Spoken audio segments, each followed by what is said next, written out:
everybody, I'm Tom Vasel. Welcome to my series in which I talk about my favorite 10 games from various publishers.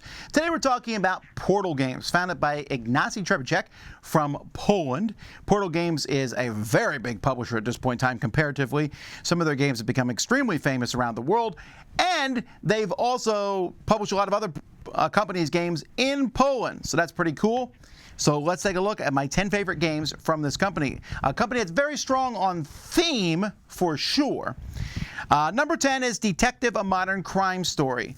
Now, I have not played the new Dune version of this. I've looked at the new Batman one, but the original Detective: A Modern Crime Story, while it's very convoluted, very much involved, you need pen and paper, connecting to the internet, answering questions, there's a lot going on to it. But if you want to be a detective, this is about the closest you can get. It's not an escape room style game, but it has you looking things up, listening to audio clips, trying to solve a mystery. Number 9 is Pret-a-Porter. This is a fairly involved Euro game, which they just recently published a very nice new version of about fashion.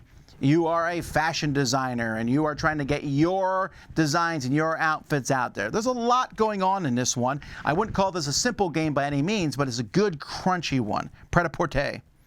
Number 8 is Hiroshima Convoy.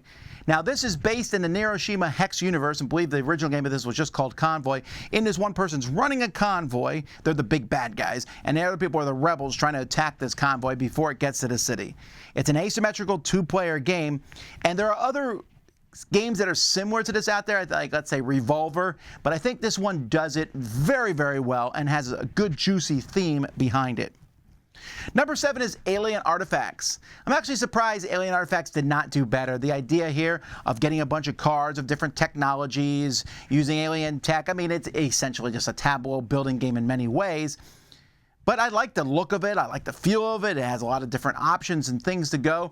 I was hoping for more expansions and stuff. That never really happened. There's not a whole ton of this. I don't think this game took off very well, but I enjoyed it. Number 6 is possibly the most famous game from Portal. Maybe another one. We'll talk about that in a bit. But this would be Robinson Crusoe. Robinson Crusoe, the cooperative game in which you're going to lose the first time you play. Straight up.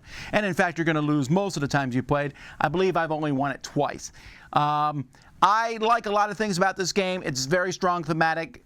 It would be higher on my list, except every time I play this, I have to relearn how to play it because the rules are fairly in-depth, and it is brutally hard. So that keeps me from wanting to play it as much, but there's still a lot of great ideas and cool things in this game. Number 5 is Stronghold. This is a two-player game with a theme I love. One person has a castle, the other person's attacking the castle and coming up with ladders and catapults and trebuchets and all kinds of things. And it's a very interesting system where the opponent, the defender, whatever they do to set up takes time, and the more time they have, the more time they give the attacker to come.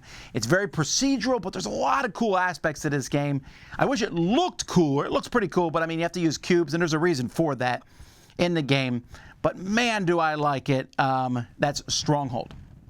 Number 4 is Hiroshima Hex. This would be the other game they're very well known for, probably. Oh, I guess there's a third. But anyway, Hiroshima Hex, each person has a very asymmetrical army, and you're placing them on the board. Here's the thing. I don't know how often I'll play Hiroshima Hex when I can just play it on my iPad now. It's still the game, but it just does it in such a very well-done version. But I like this idea. You're placing tiles, and at some point, battles happen, and everyone shoots and does things on the board. It resolves. Neat idea, and the fact that they keep releasing armies for it is pretty impressive. Number 3 is Tides of Madness. Now, they have a two-player game called Tides of Time, which also is a great app. But I thought Tides of Madness, the sequel to that, was even better. Very simple game. You're drafting cards, giving them a two-player drafting game. And there's just a few cards. It has a Cthulhu theme, which I normally don't mind. But in this one, it's a neat idea. It gives you an extra way to win. Every card, you're making tough decisions, trying to outthink your opponent. Really a fantastic game. Number 2 is Cry Havoc. Cry Havoc is another asymmetrical, I guess would be the name of Portal, right? Because almost all their stuff is.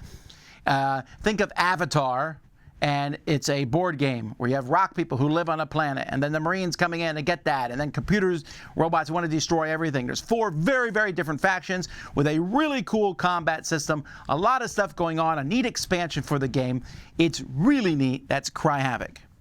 And my favorite game, one of the more popular games from Portal is Imperial Settlers Empire of the North. Now, Imperial Settlers is a fine game. Didn't make my top 10, but I enjoy it. And there's many games that didn't make my top 10 from Portal. But Empires of the North is, it's juicy. I like it because each faction, again, very asymmetrical, where I'm placing out cards and then using those cards to get resources and try to accomplish victory points faster than my opponent. Every game of this feels fresh. It's interesting. You have lots of different things you can do. It's very entertaining, and it plays also, I think, in a fairly quick amount of time. So that's my favorite game from Portal. What's your favorite game from Portal? Let me know in the comments. Until next time, I'm Tom Vasel, and you've been watching my 10 favorite Portal games on the Dice Tower.